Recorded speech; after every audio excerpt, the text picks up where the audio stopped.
विद्यार्थ्यांचे पैसे पण घेतले जातात. 17-18 कॉलेजचे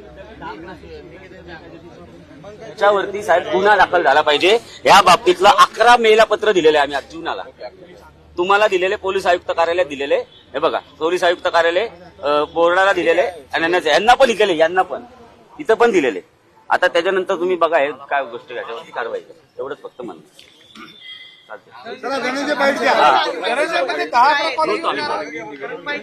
हो हो निवेदन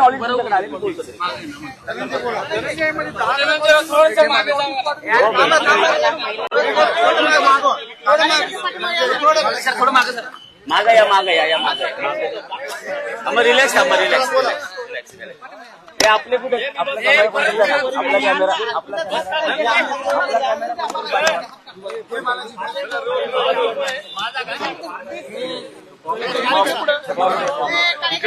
थोडं माग असेल का हो धनंजयराव कार्यकर्ते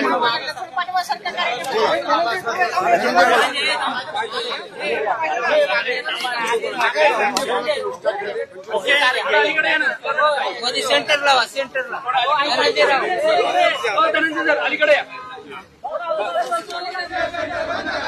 विद्यार्थ्यांना फसवणाऱ्या या टोळीचा पर्दाफाश झालाच पाहिजे. विद्यार्थ्यांना लुटणाऱ्या टोळीचा पर्दाफाश झालाच पाहिजे.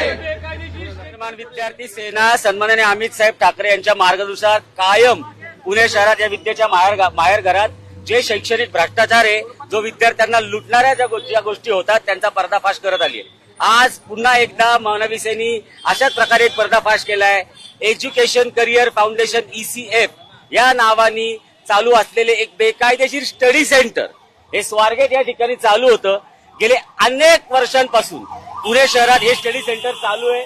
अशा पद्धतीची 15 ते 20 स्टडी सेंटर पुणे शहरात चालू आहेत. हे स्टडी सेंटर म्हणजे नेमकं काय तर खासगी क्लासेस, मग ते फिजिक्सवाला असेल, बाकलीवाल ट्युटोरियल असेल, Aakash institute, Allen institute, Motion, RCC मोठे गावकर, अशा सगळ्या ज्या खासगी क्लासेसच्या जवळपास 1 किलोमीटरच्या अंतरावरती असं स्टडी सेंटर उभारलं जातं. 2-5 हजार फूट जागा घेतली जाते. तिथे छोटे क्लासरूम 2 तयार करतात. प्रॅक्टिकलची व्यवस्था केली जाते.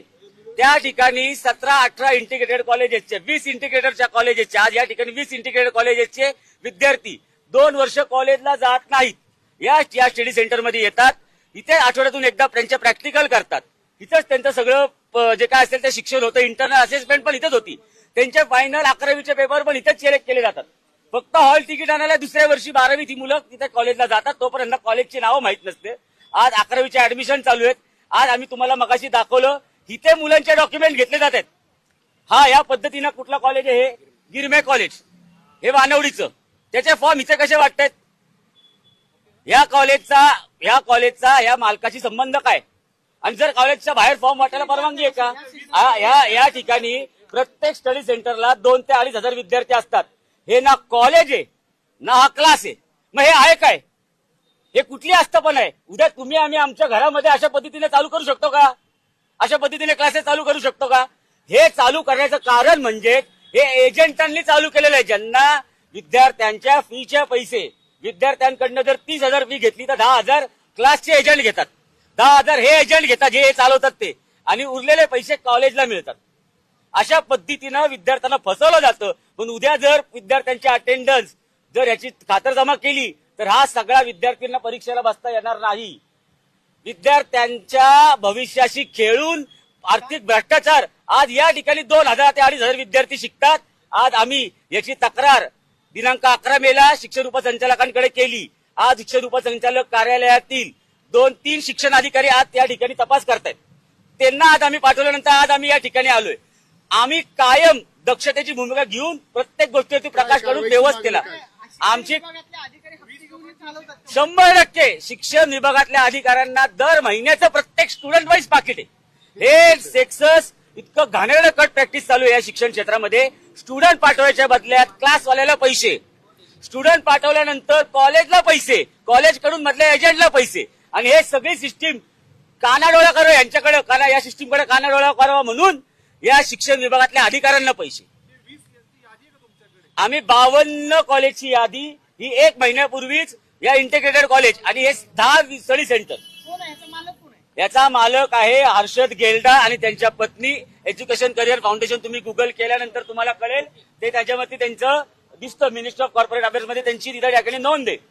आज त्यांच्या मागणं, आज सारथी लर्निंग सेंटर हे 3 ब्रांच, एज्यू कनेक्ट कर्वे रोडला, एज्युकेशन करिअर फाउंडेशन आणि महात्मा फुले कॉलेज आणि त्याचबरोबर नमो रिम्स कॉलेज याच मालकाशी संबंधित आहे. पोलिसात तक्रार देणार आहात का? आम्ही याच्याबद्दल पोलिसांमध्ये तक्रार दिलेली आहे.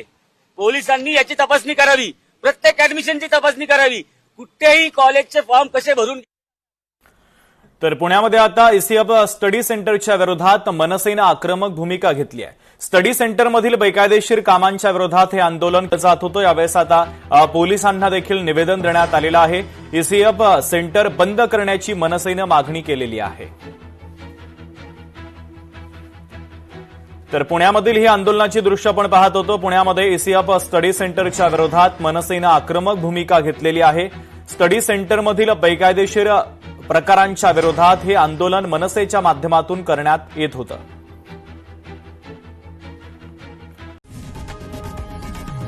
लोकशाही मराठी ऐका, पहा, जागरूक रहा.